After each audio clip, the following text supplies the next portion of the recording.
Hello friends, ரீசெண்டாக ஒரு news பார்த்துருந்தேன். என்னடா இப்படி பண்ணி வச்சிருக்கீங்களேன்ற மாதிரி தான் இருந்துச்சு. அது என்னென்னு தெரிஞ்சதுக்கு முன்னாடி இன்னும் நம்ம சேனலை சப்ஸ்கிரைப் பண்ணாமல் இருந்தீங்கன்னா மறக்காமல் சப்ஸ்கிரைப் பண்ணிவிடுங்க. நார்மலாகவே எல்லா கம்பெனியும் அவங்க பிராண்டை பற்றி மார்க்கெட்டிங் பண்ணுவாங்க. அப்படி தான் யூஎஸ் பேஸ்ட் பிராண்டான மாரிஸ் கேரேஜும் ஒரு டெம்ப்ளேட் போட்டிருந்தாங்க.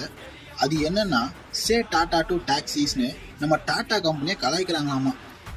If you are bad, I am your date அப்படின்னு சொல்கிற மாதிரி நம்ம ரத்தன் டாட்டா சும்மா இருப்பாரா? அவரும் பதிலுக்கு ஒன்று போட்டிருக்காரு. அது என்னன்னா, பை கார்ஸ் நாட் கார்ட்டூன்ஸ்னு செதற விட்டுருக்காரு. ஏண்டா, எங்க வந்து யார் மேல கையை வைக்கணும்னு ஒரு விவஸ்தை வேணாமாடா?